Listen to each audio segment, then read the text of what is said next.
अब ध्यान से देखना, मजा आएगा। ये कॉन्सेप्ट मैं आपको बता चुका हूं। The payment is received in instalments, premium और discount will be adjusted against allotment money. ये सारी डिस्कशन हमारी हो चुकी है। अब ध्यान से देखना, अब आएगा मजा। अब जो आगे 3 केसेस हैं उन तीनों में कॉमन क्या है? Debentures will be redeemable at a premium. Debentures will be redeemable at a premium. हम क्या कर रहे हैं? Various cases of issue from the point of view of redemption. Issue के टाइम ही कॉन्सेप्ट ऑफ प्रूडेंस कहता है provide for all the possible losses. अगर आपको पता है कि debentures are redeemable at premium, तो आप सिर्फ 100 की लायबिलिटी क्यों दिखा रहे हो? अगर कुछ एक्स्ट्रा पैसे देने हैं तो उसके लिए पहले से प्रोविजन क्रिएट करके चलो, उसके लिए पहले से प्रोविजन क्रिएट करके चलो। तो ध्यान से देखना, एग्जांपल से समझेंगे। केस क्या है? When the debentures are issued at par but redeemable at premium. कुछ भी एग्जांपल ले लेते हैं कि 100 रुपए के डिबेंचर्स है, जब हमने इशू करे तो हमने इशू करे 100 रुपए के, बट जब रिडेम्पशन होगी तो हमें देने पड़ेंगे 110 रुपीज। रिडीमेबल एट प्रीमियम, तो वो तो क्वेश्चन पढ़ के समझ आएगा ना। रिडीमेबल एट 105, एट 110, तो मतलब debentures are being redeemed at a premium. मेरा सवाल, हमें एंट्री इशू की पास करनी है या रिडेम्पशन की? आदित्य, इशू की। ये ध्यान रखना बेटा, एंट्रीज हम इशू की ही पास कर रहे हैं। तो ध्यान से देखेंगे, जब हमने डिबेंचर्स इशू करे तो हमें 100 रुपए मिले या 110? 100 rupees. Correct. Date, particulars, ledger folio, debit record, credit record. तो पैसे मिले 100 रुपीज, तो पहली एंट्री क्या हो जाएगी? Bank account debited to debenture application and allotment. कितने पैसे मिले? 100 rupees. But how much are you liable to pay at the time of redemption? 110। 110। अब ध्यान से देखना, ध्यान से देखना, डिबेंचर एप्लीकेशन एंड अलॉटमेंट कितने पैसे आए? 100। एक लाइन छोड़ी है मैंने अभी। To X% debentures, how much are you liable to pay? 110। But हमने तो एक रूल सीखा है कि डिबेंचर्स में तो हमेशा फेस वैल्यू ही आती है। डिबेंचर्स की फेस वैल्यू तो 100 है। जो एक्स्ट्रा 10 रुपीज देने हैं वो किस चीज के हैं? Premium on redemption. और प्रीमियम ऑन रिडेम्पशन क्या होता है? It is a liability. Debenture is also liability, but आपकी लायबिलिटी बढ़ गई। डिबेंचर्स के नाम से नहीं दिखाते, क्या लिखते हैं? Premium on redemption of debentures. Premium on redemption of debentures, 10 रुपए से आपकी लायबिलिटी बढ़ गई।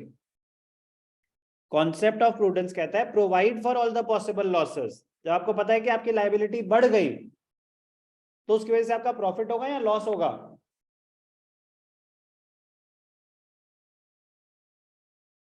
लायबिलिटी बढ़ गई, तो लायबिलिटी बढ़ गई तो आपको एक्स्ट्रा पैसे देने पड़ेंगे, तो उसकी वजह से आपका हल्का सा लॉस होगा। तो उस अकाउंट का नाम क्या है? Loss on issue of debentures. तो प्रोविजनिंग की एंट्री क्या हुई?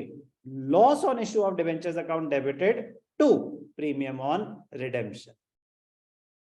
Bank to debenture application allotment तो पैसे मिल गए, जितने मिले उसको तो भूल ही जाओ, उससे कोई लेना देना नहीं है। Debenture application allotment to debentures, debentures की लायबिलिटी 100, प्रीमियम की 10। प्रीमियम की वजह से हुआ लॉस, तो वो एक नया अकाउंट क्रिएट होता है, loss on issue of debentures. तो अगर मैं सिर्फ प्रोविजनिंग की बात करूं कि जो प्रीमियम की प्रोविजनिंग की एंट्री है वो है loss on issue of debentures account debited to premium on redemption of debentures. But आपको कंपाउंड एंट्री पास करके दिखानी है। समझ आया क्या हुआ? क्लियर? कोई भी doubt? No sir. No sir. No sir. क्या केस था? issued at par, redeemable at premium. अब ध्यान से देखना बेटा, one of the most important case, debentures issued at discount and redeemable at premium.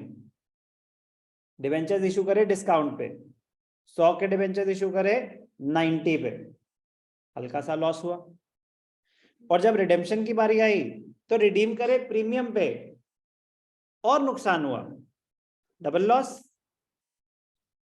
आराम से, बहुत सिंपल है अगर ब्रेक करेंगे तो ध्यान से देखना, पहली एंट्री क्या होती है, पैसे कितने मिले, तो पैसे कितने मिले 90 रुपीज, क्या एंट्री होगी उसकी, irrespective of what the terms of redemption are.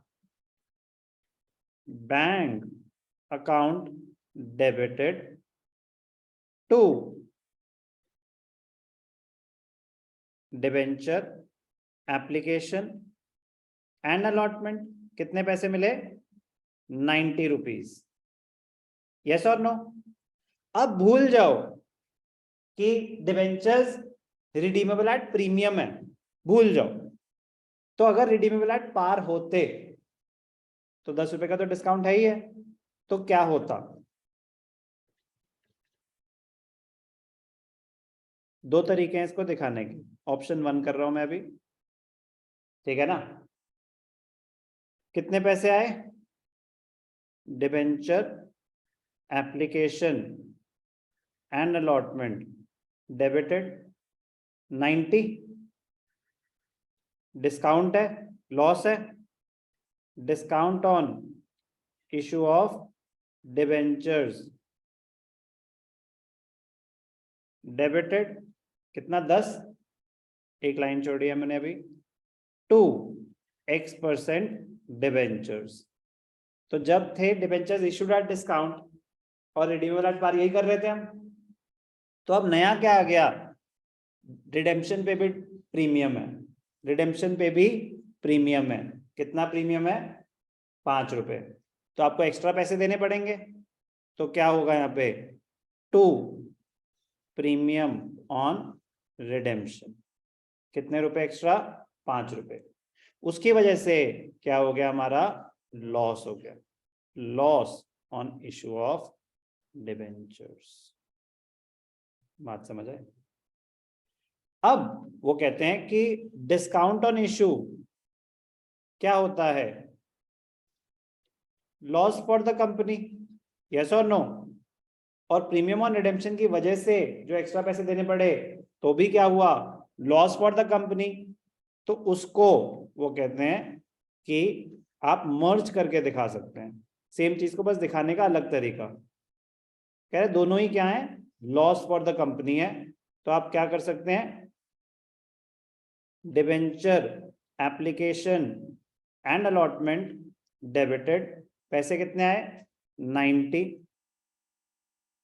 Loss on issue of debentures, कितना डिस्काउंट दिया था 10 रुपीज, और प्रीमियम ऑन रिडेम्पशन भी आपका एक लॉस ही है। Premium on redemption is a liability, but liability create होने की वजह से आपका लॉस हुआ है, लॉस की प्रोविजनिंग कर रहे हैं हम 2, तो पूरा का पूरा लॉस एक साथ दिखा दिया, 2x% debentures, 2 premium on redemption. Debentures में तो फेस वैल्यू आएगी, प्रीमियम कितना है। तो अगर स्पेशल केस, केस 5, 2 लॉस हैं, डिस्काउंट ऑन इशू और प्रीमियम ऑन रिडेम्पशन, ऑप्शन 1 अलग अलग दिखाओ, ऑप्शन 2 मर्ज करके दिखाओ, दोनों बातें इक्वली करेक्ट हैं। लॉजिकली सिर्फ जब जर्नल एंट्रीज मांगी हो तो बेटर रहता है कि हम उनको अलग अलग दिखाएं, लेकिन सेम चीज हम आगे देखेंगे जब हमें लेजर अकाउंट बनाने होंगे राइटिंग ऑफ के, तो बेटर रहता है कि हम उनको मर्ज करके दिखाएं।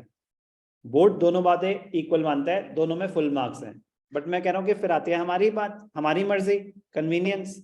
तो जब जर्नल एंट्री पास कर रहे हैं, सिर्फ जर्नल एंट्री से लेजर अकाउंट नहीं बनाने, आगे जाके आएगा एक कॉन्सेप्ट जिसमें हम loss on issue of debentures या राइटिंग ऑफ के लेजर अकाउंट्स बना रहे होंगे, तो मैं कह रहा हूँ जब लेजर अकाउंट नहीं मांगे, सिर्फ जर्नल एंट्रीज मांगे, तो बेटर प्रेजेंटेशन रहती है, अलग अलग दिखाना, ज्यादा मेहनत दिखती है, अच्छा लगता है। लेकिन जब लेजर अकाउंट बना रहे हो तो दो दो लेजर बनाना बेवकूफी होगी, उसको मर्ज करके एक साथ राइट ऑफ करना ज्यादा बेटर रहेगा। बातें दोनों अलाउड हैं, दोनों इक्वली करेक्ट है। केस 5 था ये, debentures issued at a discount, redeemable at premium, one of the most important case.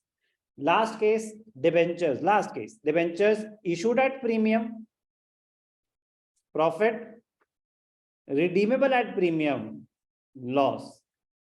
कह रहे सर फिर तो कुछ प्रॉफिट हुआ कुछ लॉस हुआ, आपस में सेट ऑफ हो जाएगा। कह रहे ना, आप कुछ नहीं करेंगे। इशू का जो प्रीमियम है वो एक अलग अकाउंट में जाता है, सिक्योरिटीज प्रीमियम। रिडेम्पशन का जो प्रीमियम है वो एक सेपरेट अकाउंट में जाता है, प्रीमियम और रिडेम्पशन। उसकी वजह से लॉस होगा, आपको प्रोविजनिंग करनी है। आप ये नहीं देखेंगे कि मैंने इशू पे प्रीमियम दिया था 10 का और रिडेम्पशन पे प्रीमियम तो 5 का है, मेरा तो कोई लॉस ही नहीं हुआ, मेरा तो बल्कि फायदा है, कोई लॉस वॉस कुछ नहीं है। कह रहे नहीं, आप यहाँ पे सेटिंग ऑफ नहीं करेंगे लॉसेस की, आप राइट ऑफ नहीं करेंगे, आप एंट्री पास करेंगे।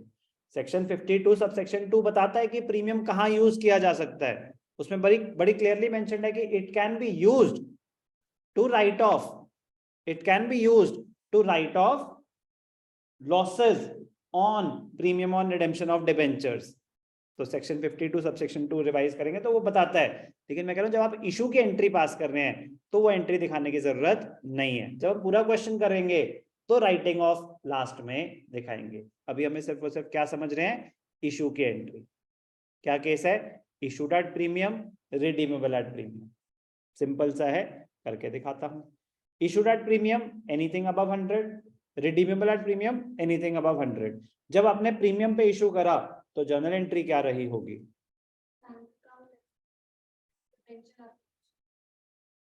Bank account debited to debenture application and allotment. कितने पैसे आए होंगे, 105। अब ध्यान से देखना, भूल जाओ कि रिडेम्पशन पे प्रीमियम था। सर इतना मत बोलो, हम एग्जाम में भी भूल जाएंगे। ध्यान से देखना ना बेटा, समझना है ना कि बहुत सिंपल सी चीज चेंज हो जाती है। Debenture application and allotment debited, एक लाइन छोड़ी हुई है, to X% debentures, to securities premium. आपके पास आए 105 रुपए, but how much are you liable to pay, debentures. नहीं सर रिडेम्पशन तो प्रीमियम पे, डिबेंचर्स में फेस वैल्यू आएगी। आपको 5 रुपए जो एक्स्ट्रा मिले वो सिक्योरिटीज प्रीमियम में चले गए। ओ सर रिडेम्पशन तो प्रीमियम पे है, 5 रुपए एक्स्ट्रा देने हैं, कर लेते हैं बेटा अभी प्रोविजनिंग। जो एक्स्ट्रा देने हैं वो डिबेंचर्स अकाउंट के थ्रू नहीं दिखाते, किसके थ्रू दिखाते हैं, premium on redemption of debentures. कितनी है, 5 रुपए है, जिसकी वजह से हमारा क्या हुआ, लॉस।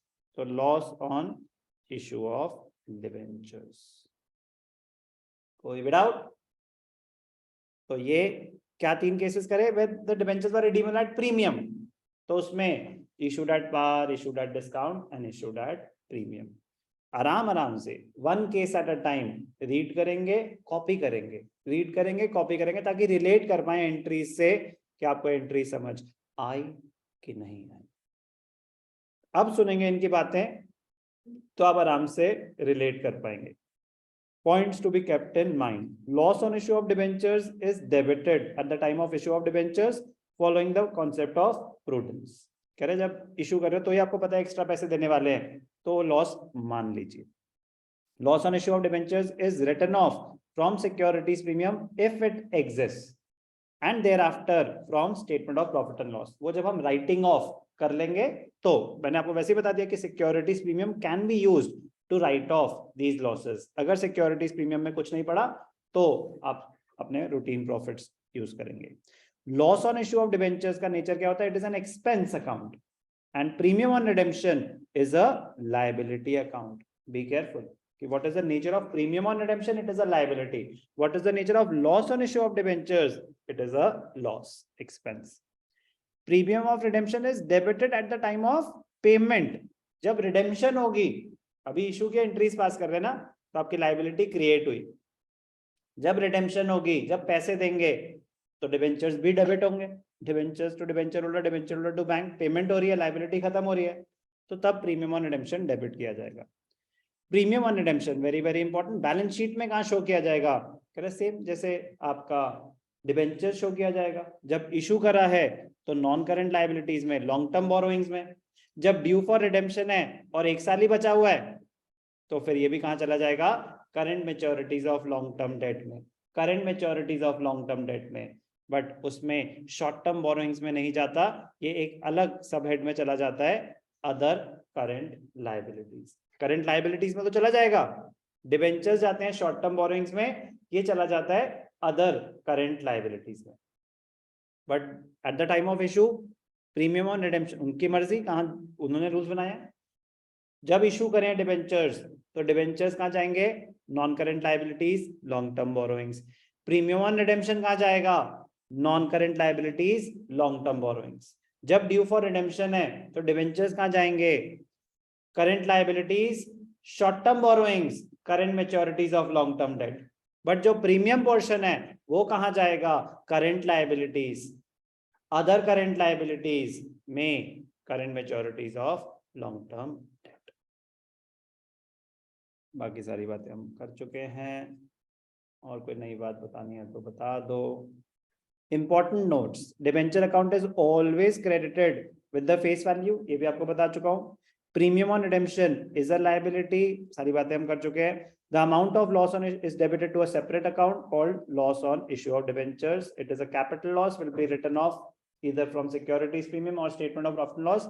ये एक अलग पूरा कॉन्सेप्ट है जो हम आगे सीखेंगे।